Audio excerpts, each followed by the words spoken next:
Welcome to the ongoing episodes of Q Up. We're going to be talking about some very interesting information today. A lot of news in the last week or so we have a lot to catch up on. And you've got Gary and Mike and Nick and Mike. So we got two Mikes, a Nick and a Gary. Today, talking to you, we're broadcasting live from the literally on the Pacific Ocean, watching the waves outside. Mike and Nick are both in Idaho. And so we're going to be covering a lot of territory. I guess we can start off by chatting a little bit about the news of the last week or so. And it was probably most profound event that occurred about 2 weeks ago, which was the assassination attempt.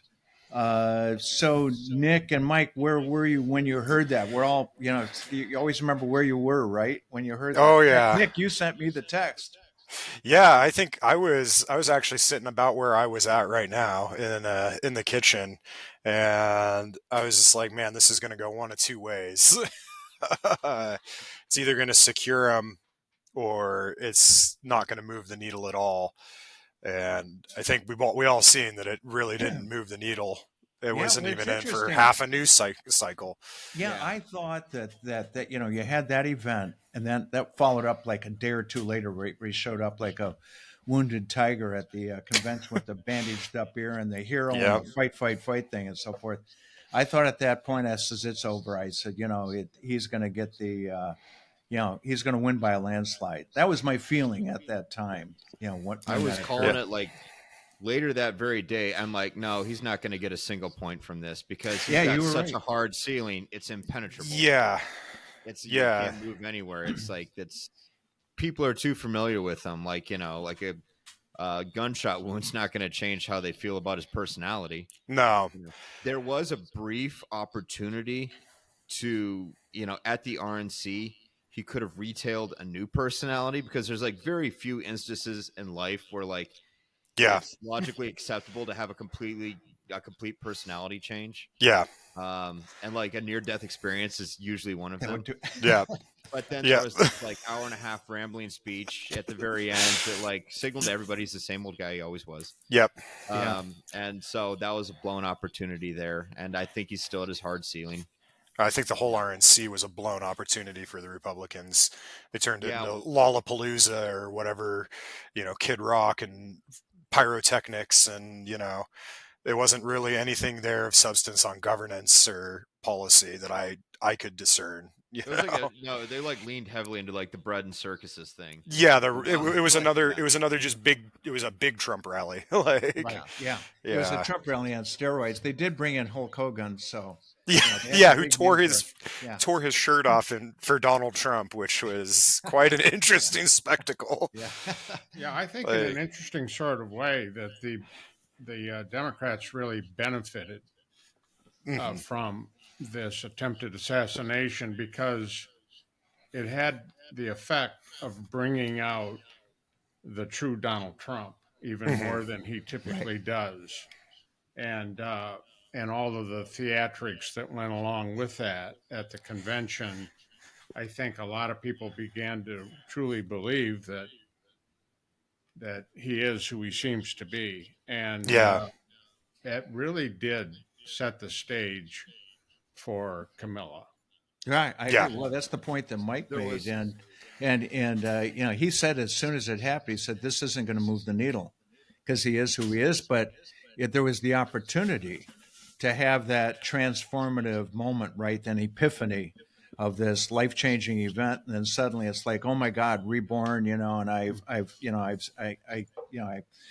Jesus saves me, and it mhm. didn't occur. It occurred for about the first 30 minutes of his speech because he did a little bit of a kumbaya and country coming together and so forth. he made some And noises about he wanted to rewrite his speech and Mhm. he wanted to emphasize unity and everything like that. And so like you know there was almost like a flash in the pan of reorganizing his platform, but like it just never happened and never materialized. well, Well, and it just shattered the mystique, like The only thing, like I think that you, the assassination attempt really affected was it injected his campaign and the GOP with a shot of overconfidence Correct. that I think directly led to the JD Vance selection, because Yeah. they figured the election was a foregone conclusion. Now they can Yeah. afford to double down on Trumpism. Yep. And they didn't feel the need to choose a candidate that balances the ticket or comes from a swing state, or No. the usual vetting process that, candidates go through now. Like, Yeah. JD's got these weird clips coming up where he's on Tucker Carlson with the cat lady thing, and like that, yeah. Yeah. Which, Yeah. by the way, like half, 20 minutes- over 20 half the minutes of population Oppo is research women. pulled that up. Yeah. And about half of them Ordinarily, have there's a cats. vetting process that looks Yeah. at that kind of stuff and weeds people out. who Yeah. have those kind of vulnerabilities, and that just never occurred with him. And it was from, I guess, like, now take this with a grain of salt, but what I heard was that it's Don Jr. and Eric were big fans of JD. I think they're like, they're at least like personally friendly with him as well. But Trump was leaning with somebody like Glenn Youngkin, or somebody like a little more establishment to balance the ticket, because like he does have some political intuition. I don't think his sons do. But I guess they were just feeling overconfident and thought they had this thing sewn up. Well, yeah, it's interesting. A couple of things. Number one, and I know this couldn't have happened, but as a political consultant, I would have said, like Carville or somebody would have said, if he had got somebody like a Nikki Haley on the ticket, game, set, match, it would have been a done deal. Why even bother have the election? He would have won hands down. But of course, he couldn't reconcile that, nor maybe could she. If it were me, like if I were his campaign advisor, I would have selected Glenn Youngkin. Oh yeah, Right. Oh yeah. That would Yeah. have put Virginia in play. That would have Yeah. been an olive branch to suburbanites and neocons, a balancing normality in the Oh, ticket. yeah. Like, Yeah. I think that JD would have ended the race. JD Vance just securely puts MAGA politics on the ticket, and that is now it's like, okay, are we having a referendum on Donald Trump or not? And Like, he checks no boxes at all and for people no. who raise an eyebrow to all the MAGA stuff. yeah, not at all. Right. No, he's so securely in that camp that it's and I think the Dems, Biden dropping out, that was just a kind of masterstroke of strategy.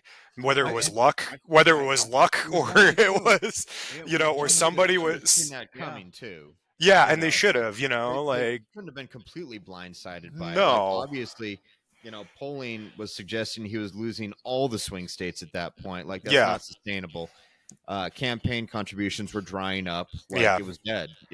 yeah, and like again, I think it was the hubris or overconfidence that they had, but they really got played hard when he did decide to drop out of the race.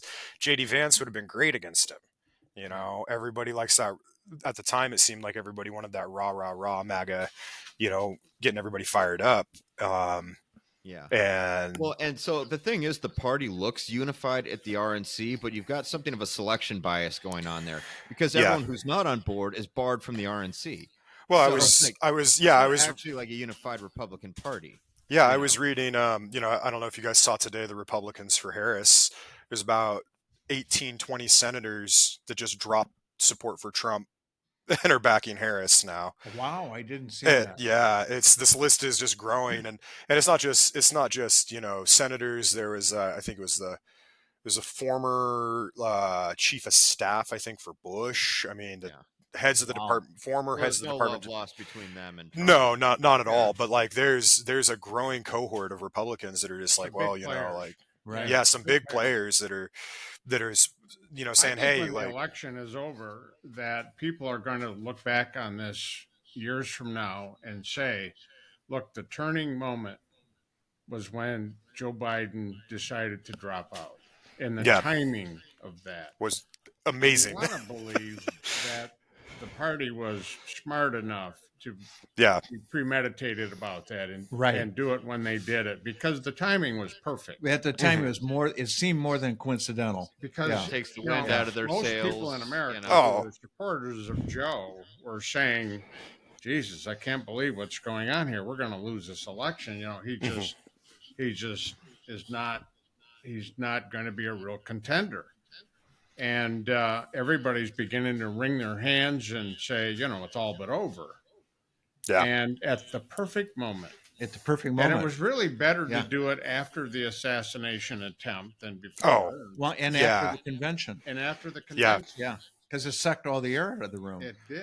Well, So, and yeah. and they Well, set it their arrested the and they news set their cycle. ticket. Yeah, and yeah, And the ticket was set in stone. yeah, Yes. Yeah, yeah. because it was interesting because as soon as Biden pulled out, then you They're saw talking this about dropping collective, Vance. this collective whoops Yep. from the RNC Yeah. saying, yeah, a little buyer's remorse set in.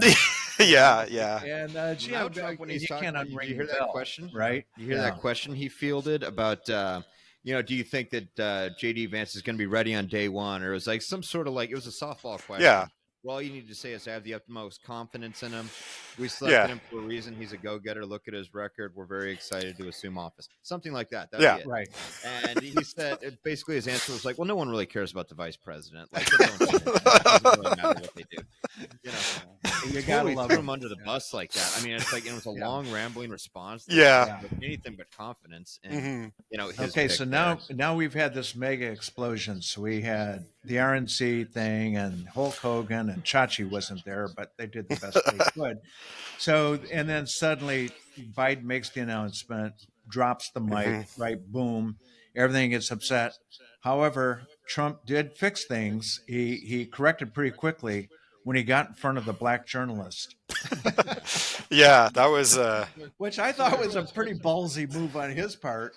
You know, to, Yeah. It's to like he's even like to stepping play on, that. like, you know, he stepped in it big time and everything. But like, here's the thing: with Trump has a hard ceiling, he has a hard floor too.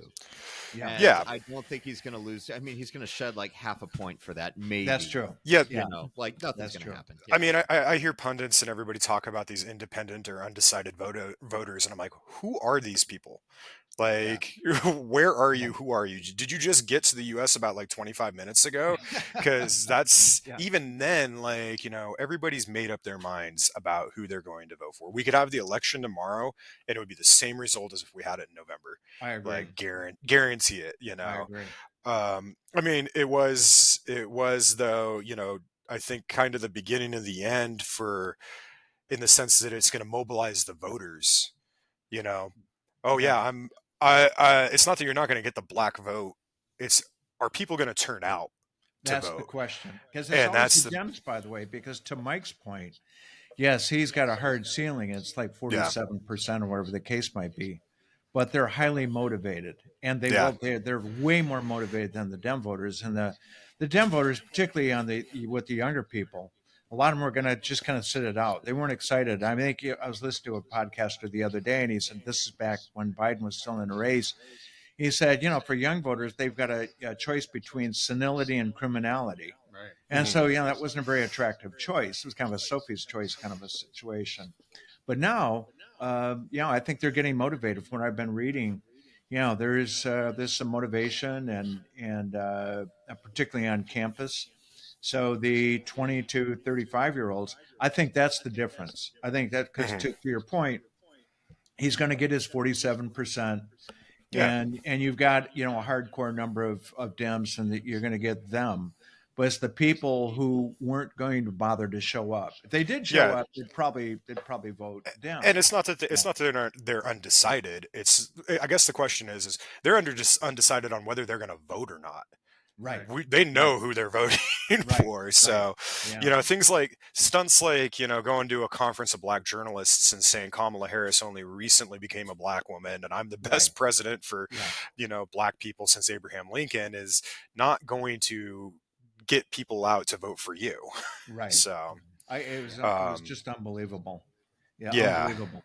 And then he went into the you know, the discussion of the, yeah, well, I've heard, you know, because him dissing her, and he's doing this well, not even so subtle, but he's doing this. You know, she's not one of us, and purposely mispronouncing her name and so forth because she's not important enough to pronounce her name correctly. It's almost at the same level as the birther attacks. Obama. I mean, it's that disrespect and so forth, and to showcase, yeah, she's not one of us, which is code for she's not white middle class. You know? Yeah. And there was a meeting with let's see, so it was more like a memorandum or something, but it was amongst House GOP members that they need to change the angle of attack they're doing to stop the DEI stuff, right, and switch back to a record. Yeah. because I think they realize that they don't even want to be in that conversation anymore. No, And no. there was like a really weird line of attack that they began when she first became the nominee, which is that the Democrats had undermined the democratic process when they threw out their own primary results. Right. And it's like, well, wait, I thought you guys said that this primary was staged, it was rigged, it was, Yeah, it's just more want of the some goal time. line moving 100 yards down the road for their convenience. Like, Yeah, I mean, and when they first said that, they had kind of a point. I mean, like there was no debates in this primary of the Democratic Party. They literally rearranged the states so that the states that Joe Biden won were the states to vote first instead of the usual Iowa, New Hampshire, so on and Right. so forth. Right. Yes. So, like, he had enough momentum to clinch it by the time Super Tuesday even rolled around. right. Right. So, like, Right. it was kind of a nonsense primary, but you want to. but you also the RNC and Republicans don't get to decide who's on the Democrats ticket. Exactly. That's the other They side were, of they it. were Is it's like, complaining like this is almost Yeah. illegal. Like we yeah, need our money back. yeah, and it's like sure, the Democrats rearrange things, and it might have been not as great a primary as we normally have, but at the end of the day, the Republicans also don't get to choose who they run against, and what they were angling for. I mean, they're making this stink, but the real thing here is they're like, we want to run against Joe Biden, and that's it. They would have That's said what it's this really about like. yeah It's anybody. hard to sell thing for is them to going to claim be that they care a the lot about the closer they get democratic to the process. election, Yeah. the more Yeah, Donald Trump is going to ramp up the rhetoric. Right. oh yeah, That's because it's who he is. Whether Well, it makes yeah. political sense or not, that's what he'll do. And desperation. And desperation. Right. And that message will really appeal to those people who support Donald Trump. Well, but to Mike's point, that's a hard number.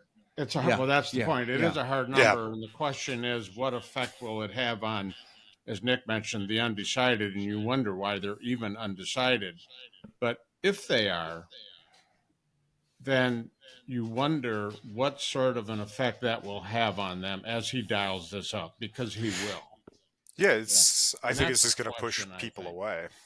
Yeah. Well, and believe me, these words, I mean, you guys know this is not prophecy. This is probably pretty accurate. Is he's going to be claiming rigged election? He already come about has been. September. Yeah. Yeah. Yeah, he already So that's my he already point. has He's been. going to really ramp it up. He's going to say so many outrageous things between now and the election. The question is, what effect will that have? And I think we want to believe that it'll have a negative effect on his campaign, but because of the people who he appeals to, it's certainly not going to change their mind. No. And there is a question, however, about those people who are still somewhere muddled around in the middle. What kind of an effect is that going to have on them? Because that's what's going to decide the election. Well, and I think it's going to go back to what Nick was talking about earlier, and that's people showing up to vote. So, and I think now, you've got some interest and some excitement. My God, it's time to, Biden. He originally, picked Kamala. He said part of the reason I'm picking her is because I want to pass the torch. Right, we want this new younger generation to come in, and so I think the young people in particular had lost hope. It's kind of like, okay, yeah, here we go again. I got a couple of old guys running, and so they weren't enthusiastic. Well, now they're looking at it as, hey, this is the new generation. Although technically, I was surprised to see this. Technically, Kamala's a boomer. She's like the last year of being a boomer, but she's still 20 years younger than Trump, almost 20 years younger. So, I think they're looking at this as, yeah, we've got a new generation coming in. It was interesting, by the way, and I know we're going to shift to the vice president pick, which is nigh upon us, is that the number one pick, according to a poll of Dems, particularly young people, was Buttigieg. And I don't think that'll happen. It will not happen. That'd be I a don't grave think- mistake. No. Yeah, I don't think that's going to happen either. No. Yeah. Yeah, I agree. I think it would be a mistake. I think, you've got to go back to politics 101 because I think the VP pick, it goes back to the Kennedy LBJ pick. Kennedy picked LBJ so that he could get Texas. Yeah. And I think the same kind of thinking needs to take place. You either have to have a VP pick that's going to come in and appeal to a part of an electorate, a group of voters, be it minorities or women or some segment of your voting population, or one that's going to be key to delivering a state. Now, interestingly, Trump's pick does none of those, right? No. In fact, it was doubling down on the MAGA thing. So Yeah. on the VP pick, we're right there. Here we are, probably a couple of days ahead, maybe even a day ahead of when that pick takes place. So, Mike, what's your thoughts? And then we'll go to Nick. What's your thoughts on the VP pick? Where's your money? If they're actually running this campaign like they'd want to win, then they'll pick Josh Shapiro. I agree. Yeah. If they want to do something, if they want to give everyone a big surprise, then there's lots of other, Gretchen Whitmer or Mark Kelly, who I had never heard of until about a week and a half ago. Some backbencher in the Senate. Like, okay, great. He's an astronaut. I don't care. Right. But like Josh Shapiro has a very high favorability rating in Pennsylvania, right? He also has some skeletons and some problems. I mean, everybody does, Yeah, but I mean, like, if you're going to find everything. if you're gonna run with the crowd, though, the one taboo is sexual assault issues, and that's what he's got. He carries somebody with him. in his office. It was a settlement. It wasn't him directly involved with it. It sounds like he was involved in the settlement or handling it somehow. At that point, the narrative gets so muddy that I wouldn't consider that a major pitfall. For reasoned people. If you're trying to capture and capitalize on like the female vote, or you want to go on the abortion issue, or you want to run on stuff like that, just even being penumbrally adjacent to that is gonna be an issue. I agree with you though politically that that's the guy that you want to run. Yeah, I just think the optics might be a little bit difficult for some people to overcome. And so here's the thing: agree. if they lose Pennsylvania, if the Dems lose Pennsylvania, that's game. Yeah. There's no path forward. That needs to be in the Dem pocket. They need to take that piece off the chessboard. Yeah. The rest of the Rust Belt would be like practically speaking, Pennsylvania delivers 18 electoral votes. Arizona's 11. Kelly might be able to assist with Arizona. I think Arizona would be difficult even with Kelly. I don't think that like Kelly is the personality in Arizona that Shapiro is in Pennsylvania, though.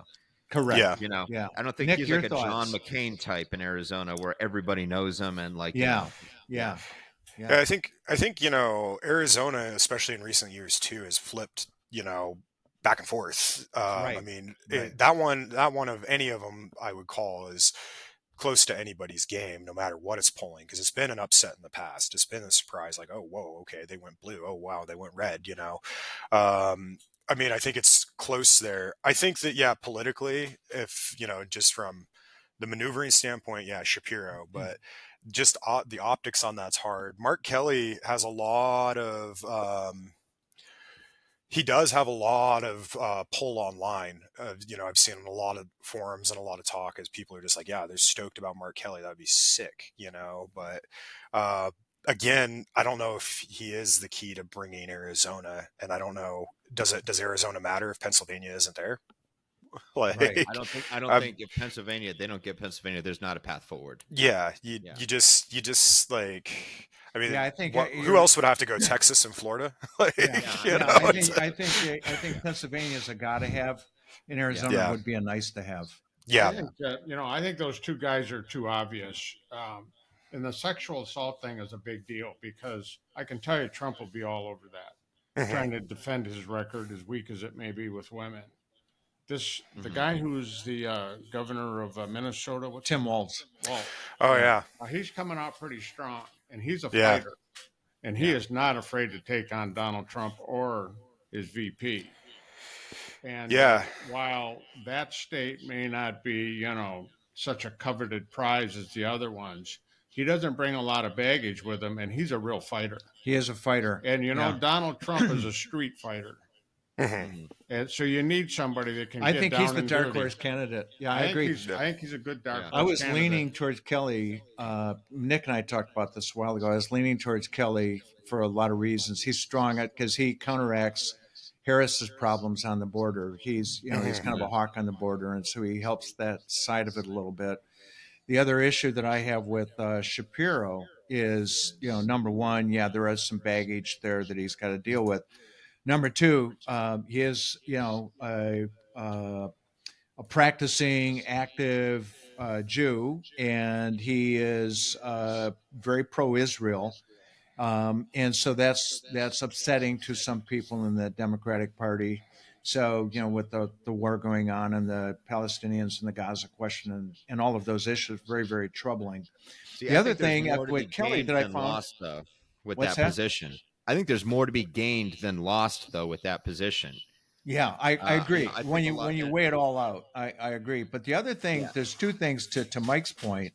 I think with Walz, and now I'm leaning towards Walz or Shapiro. Probably from Mike's point, I'd put Shapiro first, but I put Walz, like at 1B, 1A and 1B. Is one thing you want in a VP is you want an attack dog, and that's not Kelly. Kelly's a nice guy, and he's not a great orator or whatever. Well, this Waltz, he's piss He's a and big, vinegar, yeah. Yeah, He's a bulldog. he's a bulldog, and he's tough. And Shapiro is tough with kind of like kid gloves. Waltz is like take off the gloves, Mhm. and so I think he's an interesting dark horse candidate. And I think if you had, let's say, if you went that direction, and you still got Shapiro, who's on Team Harris, obviously, and he's out there, Right. on the stump, working to deliver Pennsylvania. I think they're going to get Pennsylvania. So, Mhm. but I think with Shapiro, I think it's he automatically gets Pennsylvania. So you got to I think weigh the what's the calculus there? He at least helps that's a lot. I yeah. mean, like, I I don't think know how much the a real true VP dark selection horse. helps. Well, I think the real dark horse here is Joe Biden, and they just run the tagline "I'm back, baby." Like, but yeah, that's the real dark That'd be a horse. surprise pick. Yeah.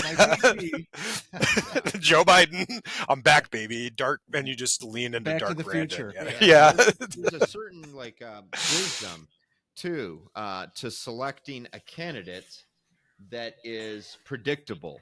Mhm. Right. Like it's like people are, because all of a sudden it's a party that's thinking logically, that's making sense. Mhm. That's not like choosing someone out of left field like JD Vance, like Yeah. this is like a reality show and this is the big reveal. Like Right. Yeah. I think that people like just some like normal down to earth politics again that's following all the rules. Yeah, that's the big contrast between these campaigns is simply that I think people are just tired of having the chaos. Right. Yeah. Right.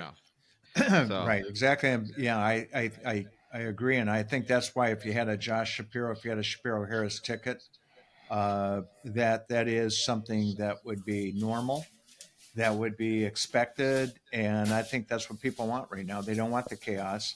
They want calm leadership, and let's take out the hyperbole, and let's take out all of these other things we've been dealing with for the last. Harris also needs like a sort of moderating factor too, because she's trying to tack to the center right now, but True. Republicans get to run the playbook that they always run against Democrats, where they take all the positions that Democrat carved out for themselves during the Democratic primaries, then they throw it in their face in the general election as they're Right. trying to tack to the center. Right.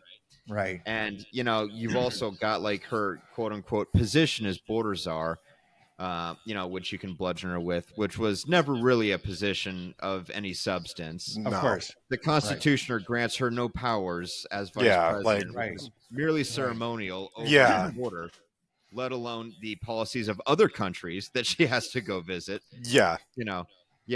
She was always there to act as sort of like a political lightning rod and deflect criticism away from the Biden administration, Joe Biden. Right. Mhm. Yeah. Well, So I think it's a little if unfair to hit with that, but she's speaking got to of deal that, with it. Yeah, and speaking of that, by the way, is I think with Senate leadership on the Republican side, by the way, they put together a bill to the only way the immigration issue is going to be dealt with is congressionally, right? It's got to Yeah. be dealt with by law. It's not by fiat. It's nothing that the president can issue executive orders and so forth. But the solution is through laws and legislation, and a Republican-led bipartisan, I should say bipartisan, but key Republicans involved in it, they had that solution. and that was put forward. And obviously, we all know what happened there. Is it got torpedoed for the obvious reason. So I think that that attack plan will backfire on them. So they can play that as much as they want, and I think Kamala knows how to deal with that. And Well, I it's think interesting. Yeah, immigration, in a lot of ways, this issue has become such a red herring for what's really on. I mean, yeah, course. Of it's course. one issue, but I mean, like, we take issues like, okay, so we want to be hard on immigration, but in the same breath, you want to talk about leaving NATO. Like, Yeah, right. like, Yeah, The immigration argument now too has gotten so extreme that like Yeah. hyperbole is not even checked anymore. no, Donald not at Trump all. regularly claims that hundreds of thousands of people every year are killed by illegal immigrants. Yeah, Well, right. only 20,000 people or so a year are murdered in the United States altogether. altogether. Right. Yeah, You know, Right. so So- off by several orders of magnitude of just deaths in general. yeah, Yeah. yeah. Let alone immigrant Right. deaths. Yeah, It's he like magnified you'd that have to by multiply by like 100. Yeah, So, and like he just says it all the time now, and now that's just the line. It's the truth that you just manufacture. it's Yeah. it's mind blowing. I totally agree. And and unfortunately during the debate we saw that when these idiotic, ludicrous statements were coming out, and they couldn't be, and they weren't. Joe wasn't on his game enough to do be we able lose to. Nick? Yeah, yeah.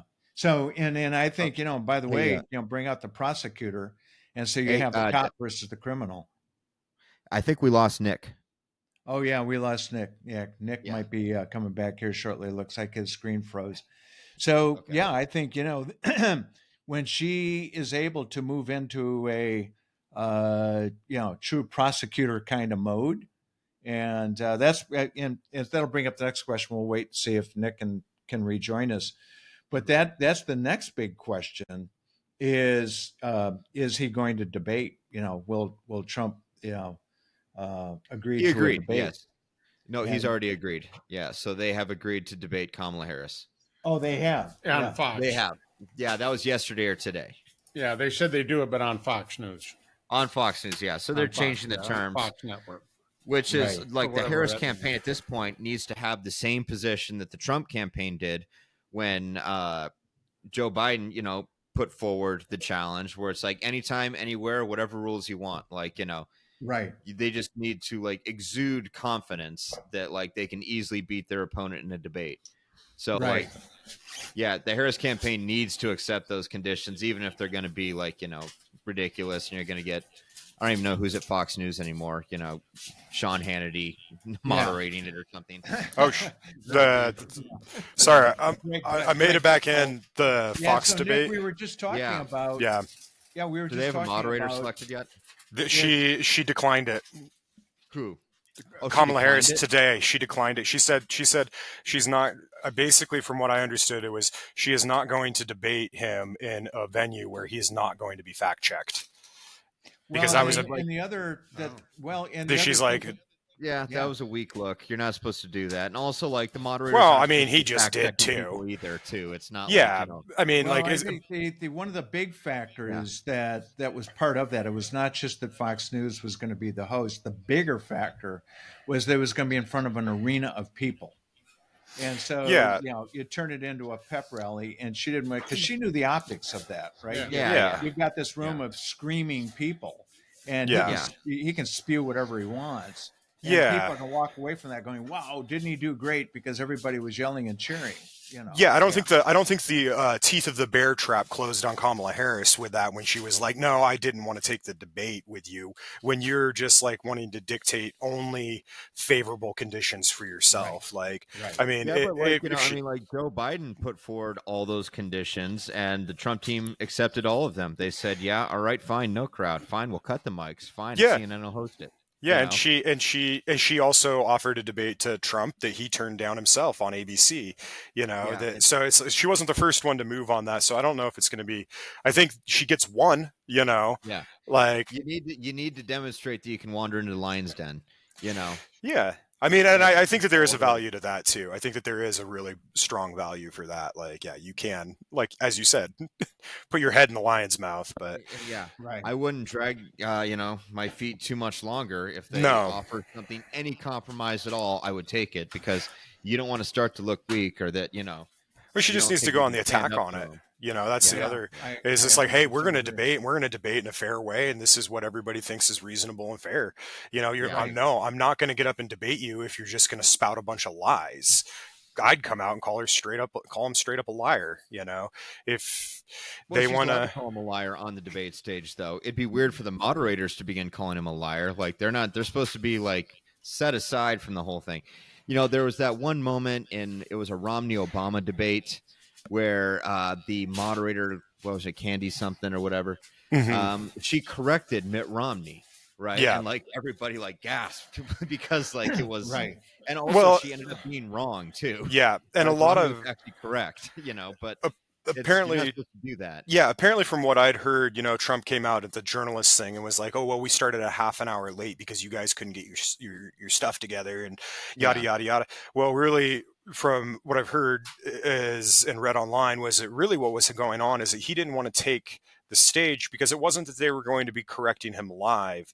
It's just on the live stream they were going to be doing the fact checking. That there would have a little thing come up on the screen and say, well, actually, Donald Trump says 100,000 people are killed every year by immigrants, and in reality 20,000 people are murdered a year in the US total. Like, that should be up to the candidate, not Well, and the that- network, to make those points. Sure, and that was what he did. But at the same time, it wasn't like they sprung that on him when he got there. They said we were going to be doing this. He got there and he decided he didn't want to do it. And when push came to shove, what was her name from ABC was going to go out, and she was going to go out, and she was having to formulate, an announcement saying, "Hey, I'm so sorry, everybody who came out for this. Donald Trump is not going to take the stage because he doesn't want to be fact checked online with what he's going to say." And that was when he's like, "Well, I can't do that," and so he went out and immediately tried to get out ahead of it. So, I mean, like, I don't think that when we're talking about fact checking people, I don't know. I don't know if it's clear or understood, do they mean the moderator fact checking you, or do they mean like, hey, as we're running this live, the moderator, first of all, the moderator, you can't just expect them to have all the facts in real time. No.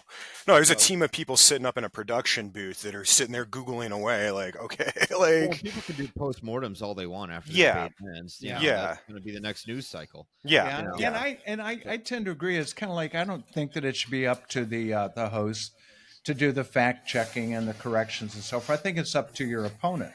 So, if you say something that's an egregious lie, then when your opponent has a chance to speak, they point it out, and they point it out very clearly in black and white.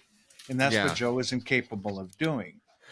Well, I think it also puts your opponent in a position, though, to not speak on the subject, and all you do is you stand up there looking like, Mr. Know-it-all, trying to correct everything. And it doesn't matter what he's saying to his base. His base doesn't care what the facts are. What it's you're going to get up there, and optically you're in a position where I'm not even debating you, because there's nothing to debate.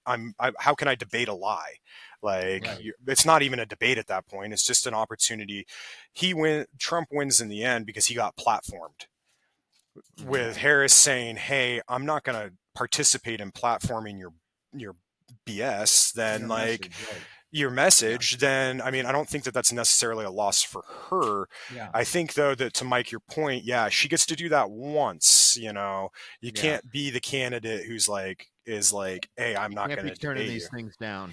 No. Especially right now, because she's got an optics image of being sort of a basement candidate. She doesn't take a lot of interviews. There's not a lot of off the cuff stuff that we can refer to from her, and they've definitely got to workshop, like her persona a little bit too. Well, and I think it's kind of, I think to that point too, the one big soundbite of last week was, if you're going to say it to my face. And then when he's like, well, let's go to Fox News and have an arena full of people and none of it's going to be fact checked. And you're like, well, no, I don't want to do that. Like, that does become more of a problem. But I mean, I think we all know how that debate's going to go. I don't even need to watch it.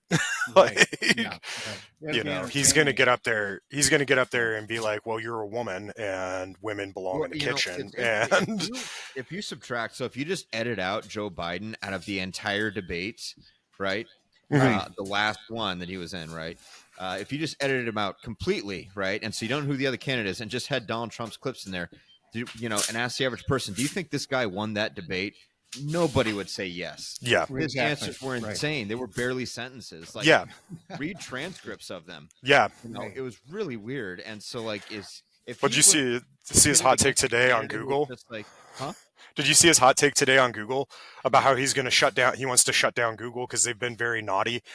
Oh, there you go. It was just this like rambling, like incoherent, like absolutely incomprehensible. Like, they didn't call him and apologize to him for something. I don't know. Like, but that it smacked a lot of what the performance of the debate was. Yeah, if you put him against somebody who is like, conceivably fluent in English and always has been, then he would just get stomped.